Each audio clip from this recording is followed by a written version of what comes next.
Assalamualaikum warahmatullahi wabarakatuh. Izinkan kami memperkenalkan diri. Kami dari kelompok 1 yang beranggotakan saya sendiri Wildatul Jannah dan teman saya. Nama saya Alvin Rancia. Saya Ayu Sri Wahyuni. Nama saya Raisul Ambia. Nama saya Muhammad Fathar Rizky Yunasuwan. Berikut kami tampilkan hasil penelitian dari sifat koligatif larutan. Sifat koligatif larutan ada 4. 1. Penurunan tekanan uap. 2. Kenaikan titik didih. 3. Penurunan titik beku. 4. Tekanan osmotik. Harap bersabar dalam menunggu proses pengeditan praktikum sifat koligatif larutan.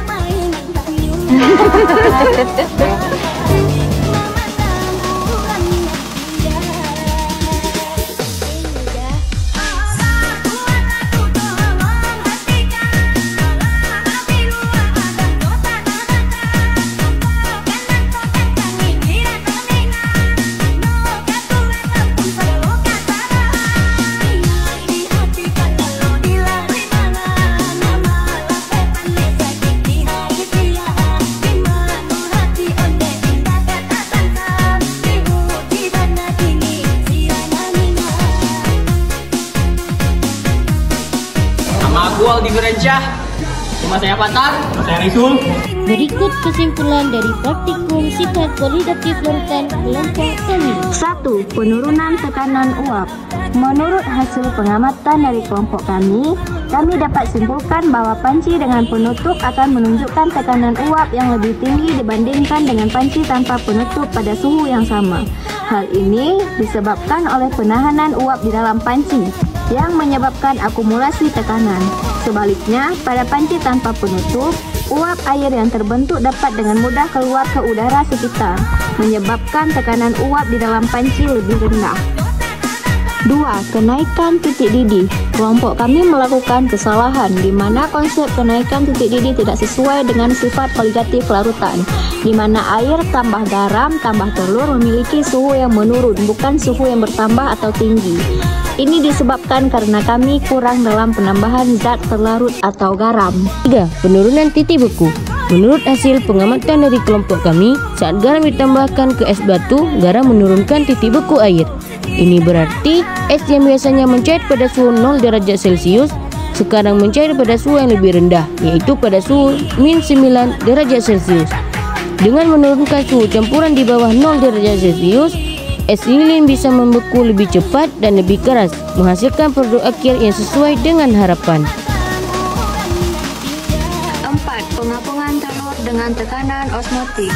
Menurut hasil pengamatan dari kelompok kami, gelas pertama, telur akan tenggelam dalam air biasa karena densitasnya lebih tinggi daripada air. Pada gelas kedua, kami melakukan kesalahan di mana air tambah garam 3 sendok tambah telur. Telur tersebut tetap tenggelam meskipun sudah ditambahkan garam ke dalam air karena konsentrasi garam dalam air belum cukup tinggi untuk membuat air lebih padat daripada telur. Gelas ketiga, air tambah garam 5 sendok ditambah telur.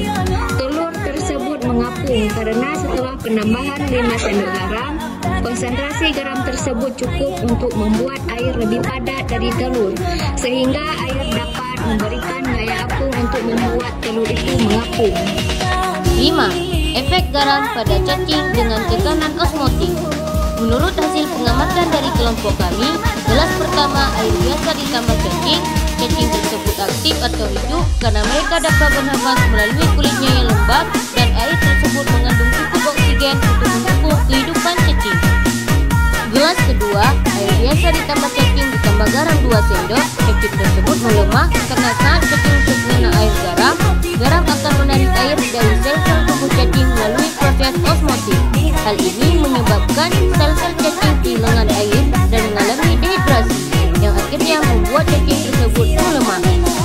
Pada percobaan ketiga, yaitu garam setengah sendok tambah cacing dalam piring, cacing tersebut mati dan mengeluarkan cairan karena garam menarik air keluar dari sel-sel tubuhnya melalui osmosis, menyebabkan dehidrasi yang parah. Tanpa cukup air, sel-sel cacing rusak, fungsi tubuhnya terganggu, dan akhirnya cacing tersebut mati karena tidak dapat menyesuaikan diri dengan perubahan tekanan osmotik yang tiba-tiba.